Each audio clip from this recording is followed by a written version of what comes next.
Amankan rute Jokowi di Papua. Pasukan Bima Sakti TNI tiba-tiba didatangi pria membawa puluhan peluru. Presiden Republik Indonesia Joko Widodo menginjakkan kakinya di bumi Cendrawasih dalam kunjungan kerja meresmikan Papua Youth Creative Hub atau PYCH. Di balik prosesi kunjungan Jokowi ke Papua, ternyata ada sebuah peristiwa luar biasa yang dialami prajurit TNI dari Satuan Tugas Pengamanan Perbatasan RI Papua Nugini, Batalion Infanteri 132 Bima Sakti. Mau tahu peristiwa luar biasa apakah itu? Jadi sebelum kedatangan orang nomor 1 RI ke Papua, TNI mengerahkan pasukan untuk melakukan pengamanan VVIP, termasuk juga para kesatria Yonif 132 Bima Sakti. Berdasarkan siaran resmi yang diterima FIFA Militer, 2 hari sebelum kedatangan Jokowi, tiba-tiba saja prajurit TNI asal Komando Daerah Militer Bukit Barisan itu didatangi seorang warga bernama Jaya. Jaya ini bukan orang asli Papua, tapi ia pendatang asal Sulawesi Selatan yang bekerja sebagai buruh konstruksi di Kabupaten Kerom, Papua. Ceritanya begini, saat itu 3 prajurit Satgas Kompi Tempur Beyonif 132 Bima Sakti yang bertugas di pos Kamto pimpinan Sersan 2 Fikri sedang bertugas mengamankan rute yang akan dilewati rombongan Presiden RI di sebuah bukit di Kampung Yowong. Nah, tiba-tiba Jaya datang menghampiri mereka, dan yang tak diduga, pria 33 tahun itu ternyata datang dengan membawa benda berbahaya berupa puluhan amunisi alias peluru. Tak tanggung-tanggung, amunisi yang dibawa si Jaya itu berkaliber 5,56 mm. Amunisi yang biasa digunakan untuk senjata laras panjang. Enggak cuma itu saja, Jaya juga membawa 2 buah magazin senjata api M16 dan magazin senjata api SS1. Prajurit TNI pun terkejut dengan apa yang dibawa Jaya itu. Lalu melalui Handi Talki, Serda Fikri melaporkan kejadian itu kepada Komandan Pos Kamto, Letnan 2 Infanteri Ahmad Arifin Tanjung. Laporan itu pun disampaikan langsung oleh Letda Infanteri Ahmad Arifin, memberitahukan ke Wakil Komandan Satgas Pamtas RI PNG, Yonif 132 Bima Sakti, Mayor Infanteri Zulfikar Rakita Dewa. Memang saat itu Mayor Infanteri Zulfikar bersama Komandan Kompi Tempur B, Letu Infanteri Zainuddin Hamidi, sedang berada di pos Kamto untuk rangka mengawasi dan mengecek pelaksanaan kegiatan pengamanan rute sepanjang jalur utama Kabupaten Kerom. Tak makan waktu lama, Mayor Infanteri Zulfikar langsung memerintahkan Wakil Komandan Pos Kamto, Serka Astawa, dan beberapa prajurit TNI untuk bergerak ke bukit tempat Jaya menghampiri pasukan Bima Sakti TNI Angkatan Darat untuk menyerahkan amunisi. Jaya pun diajak ke pos Kamto. Dari keterangan Jaya, benda berbahaya itu sebenarnya sudah 3 bulan lalu berada di tangannya. Cuma baru kali ini ia bertemu prajurit TNI, dan ia pun tergerak untuk menyerahkan amunisi tersebut. 28 butir amunisi itu ditemukan Jaya di tempat yang tak terduga, yaitu di Gedung Layanan Pengadaan Secara Elektronik atau LPSE Pemkab Kerom. Amunisi ditemukan secara tak sengaja ketika Jaya membersihkan gedung itu sebelum dilakukan renovasi bangunan.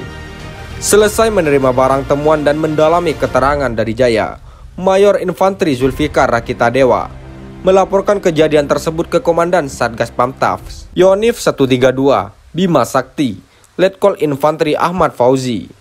Mayor Infanteri Zulfikar sangat mengapresiasi tindakan dan keputusan Jaya yang dengan penuh kesadaran turut membantu TNI dalam mengatasi potensi gangguan keamanan.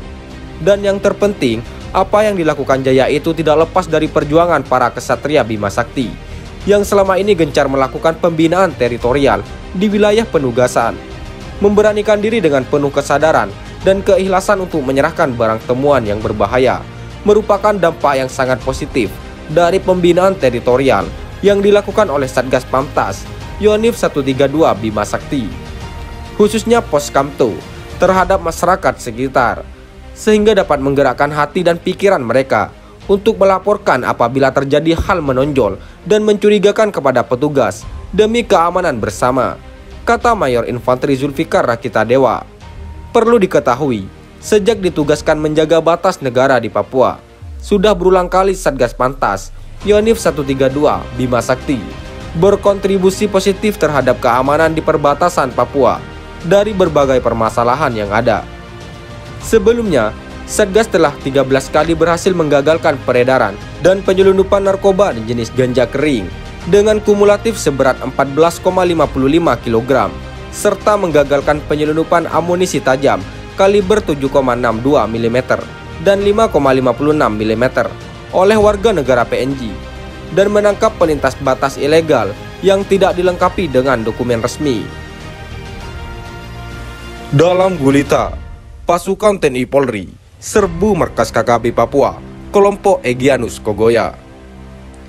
TNI Polri dikabarkan menyerbu markas kelompok kriminal bersenjata atau KKB Papua pada tengah malam. Aksi penyerbuan dalam gulita ini dikabarkan media asing yang bermarkas di Selandia Baru, yakni Radio New Zealand. Penyerbuan markas Egyanus Kogoya CS berlangsung pada hari Kamis. Radio New Zealand melaporkan 3 orang tewas dalam bentrokan bersenjata tersebut. KKB pimpinan Egyanus Kogoya merupakan kelompok yang menyandera pilot Susi Air, Philip Martin. Operasi pasukan Indonesia dilaporkan digelar pada Kamis, pukul 01 dini hari, waktu setempat.